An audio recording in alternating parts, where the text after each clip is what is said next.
Furnace fan runs but no heat? Your heater may not be igniting.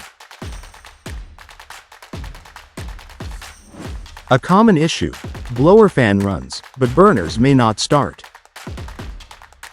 Common signs: air from vents is cool, thermostat says heat, but no warmth.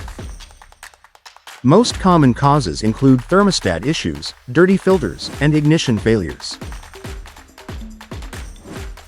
Quick checks: set the thermostat correctly and replace the air filter if needed.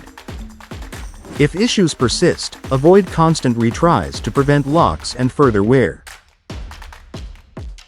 Why choose Uptown Heating? Same-day service, licensed pros, honest recommendations. Schedule your heating check today in Houston and surrounding areas.